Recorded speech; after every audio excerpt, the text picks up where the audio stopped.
Bismillahirrahmanirrahim. Assalamualaikum warahmatullahi wabarakatuh. So, in degree of freedom, but this is important for you to analyze either the question of the material balance can be solved or not. Okay, so this is the procedure when you're going to perform a degree of freedom analysis. So first of all, as you learned before, you have to draw and completely label a flowchart.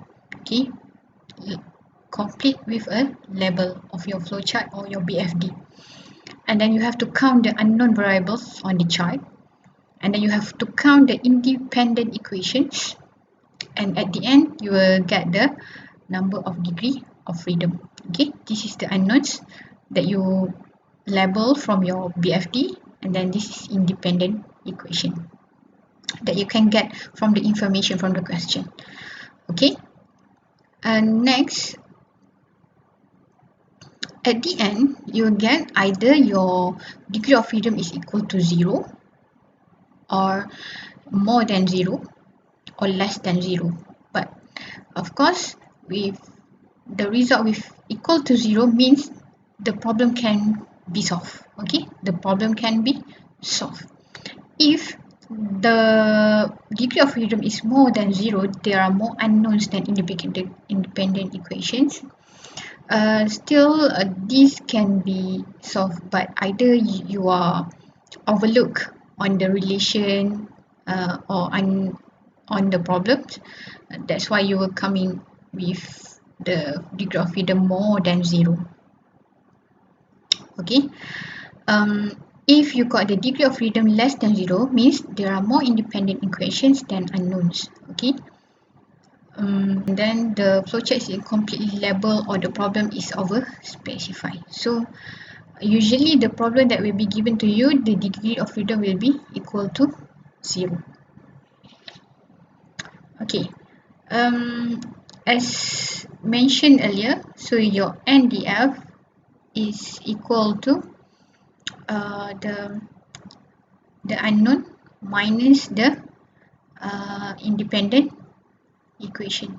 So how do you identify this independent equation? So this is the 6 sources of equation for the independent equation. Okay, so first is the material balance. So for a non-reactive process, number of independent equation can be written as not more than number of molecular species of the process. To be more easy, let's say if you have in your process, you have ethanol and water in your process. So means you have two material balance here. Okay, one is for ethanol, one is for water. So means you have two independent equations represent material balance. Okay, this is the first sources. The second source to be made as independent equation is an energy balance. If the amount of energy exchange between the system and its surrounding is specified, or if it is one of the unknown process variables, an energy balance provides a relationship between inlet and outlet material flows and temperatures. Okay, if any energy balance information being given to you, this also can be element counted as independent equation. Okay, let's say by increase the temperature 2 times, the outlet will increase 2 times as well. So that will become your sources for independent equation.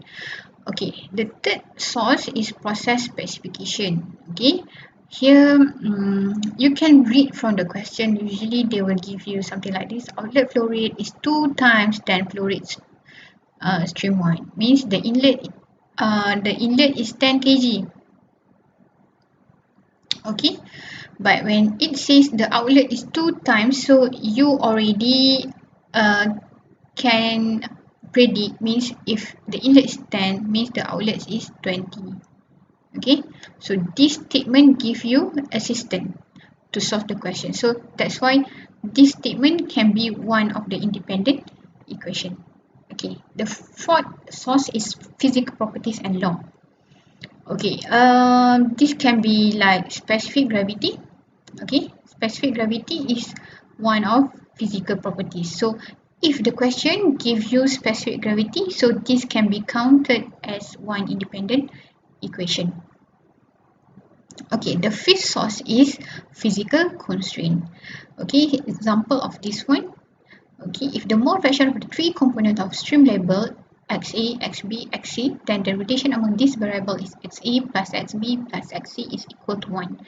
So instead of label as XC, the last fraction should be 1 minus XA minus XB. Okay, so this also can be one of the source of the equation for balance. The sixth source is stoichiometric relation. Okay, this only will be involved when you do reactive material balance. Okay, usually you have a one reaction. Okay, A plus B equals to C. So this will become one of the source for independent equation. Okay, let's move to example.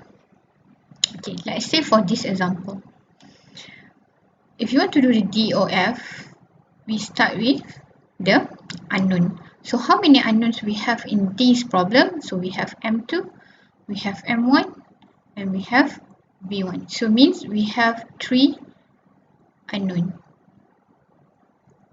Okay, minus with the independence equation.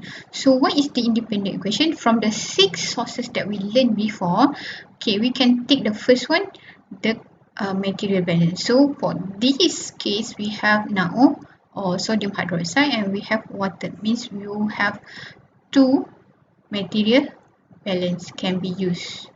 Okay, for NaO and for H2O. Next, what else can help you to solve this problem? Yeah, you have water here, and logically we can get the density of water. Okay, density of water, which is well known as 1. Okay.